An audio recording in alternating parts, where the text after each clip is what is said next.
Oi, tudo bem, mi gente? Thank you for joining me in our second Portuguese lesson. I hope you enjoyed the first one.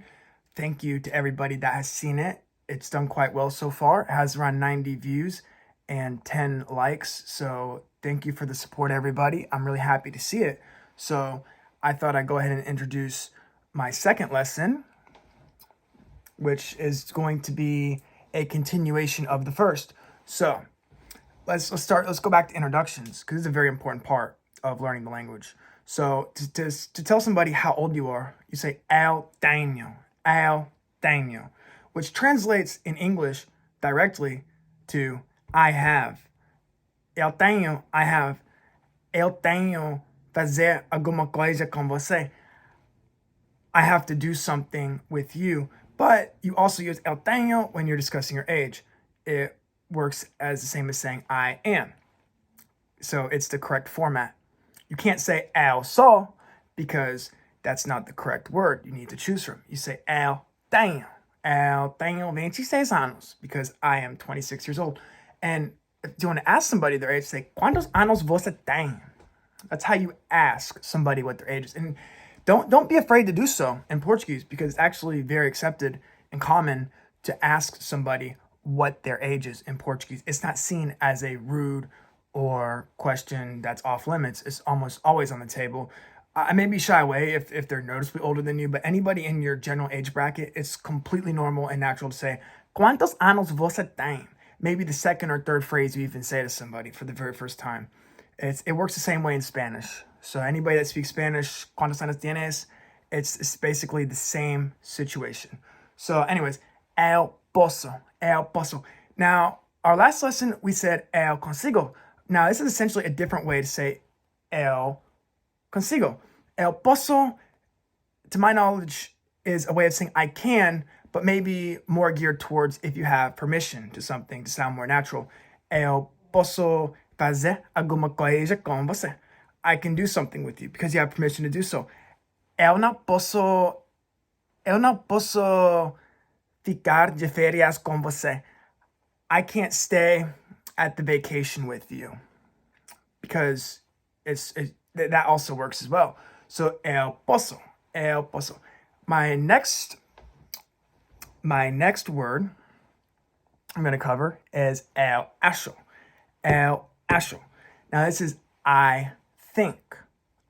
Now whenever you want to give your opinion on something, you say eu acho que, you add que, I think that, and then you move on.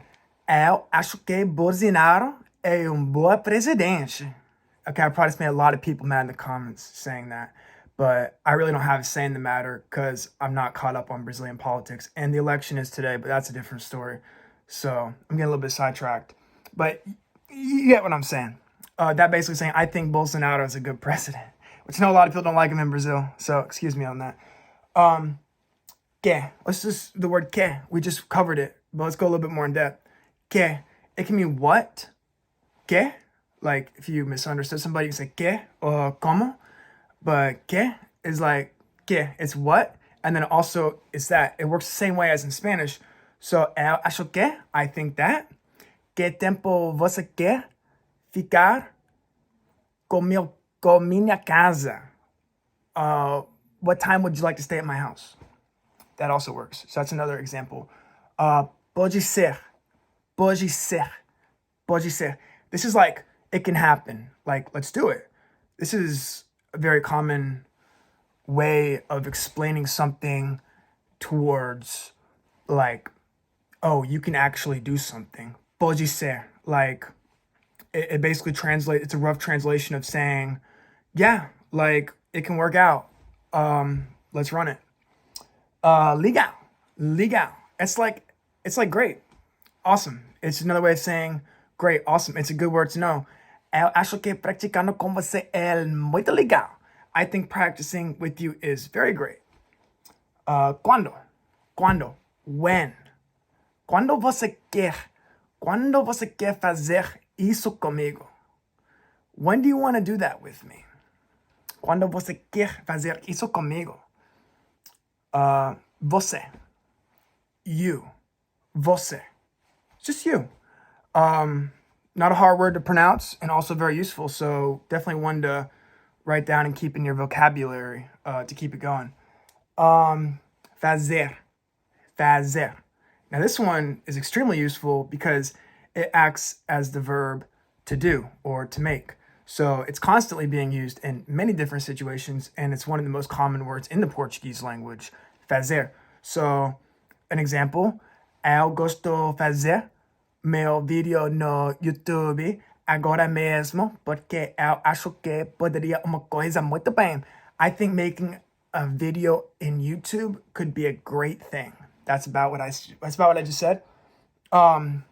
Here's a survival phrase that will come in handy if you're ever traveling in a Portuguese country and maybe you don't feel quite comfortable speaking in Portuguese, but you'd like to ask if they speak English. So you say, você fala inglês?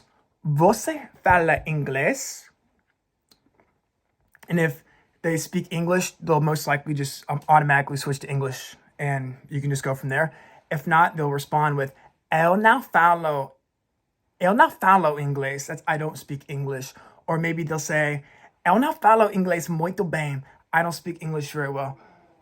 Let's go with mice. Mice. It's like but. When you're saying in a sentence, like, I think this, but. Eu acho que isso, mas. I think this, but. And then you add your interjection to that sentence. So it's another important one to learn that you'll be using quite often in Portuguese. Here's a good one. Estou aprendendo português. I'm learning Portuguese. If they ask, what have you been doing in your free time? O que você está fazendo com seu tempo livre? You can respond with, estou aprendendo português. I'm learning Portuguese. Some slang of Brazil. Cara. That's like, if you know Spanish, like, and specifically the Mexican dialect, I say that's kind of similar like way, que onda way in Spanish, which watch out for if you want to learn Spanish, I got plenty of those videos to come as well. So it's like, cara is like, what's up, dude? What's up, bro? So is mano. Mano is essentially, and my knowledge, you can correct me if I'm wrong in the comments, but this is to my knowledge, they're essentially interchangeable. Mano, it's another Brazilian slang of saying like, what's up, bro? Like, you're my friend. Like, mano, so it means you're a good person. Here's an important word when you're building your sentences to keep your conversation flowing naturally. Então, which is so. Like, when you want to talk about something, então, you say so. For example, let me just think of something real quick. Então, onde está meu tempo com você? So where's my time with you? That's a good way to say então. And I got this written down for you. It is spelled like this. And with the A, with the accent mark over the A, that means that's going to be a nasal sound. So it's então. The A comes from your nose. So that's another pronunciation tip. And let's say gravar. That's like record. Estou gravando video com você agora mesmo. Então, eu consigo ensinar a língua portuguesa com você. I'm recording this video with you right now so I can teach you Portuguese. So that pretty much used a couple of different words that we've been studying and practicing. So you're able to see like how these things actually line up and you build them together, and that's where you bring your Portuguese to the next level and you make that next step. And that's what we're trying to work towards, building up from the basics. So I believe that about covers our lesson today. And I hope you join me for part 3 of this series. I'm going to dip maybe more into the grammar, and then I'd like to teach you words that you can use from English that you'll automatically know from Portuguese just off of making a few small tweaks to your pronunciation. So watch out for those. Thank you for watching. Be sure to like, comment, and subscribe. And until next time, peace.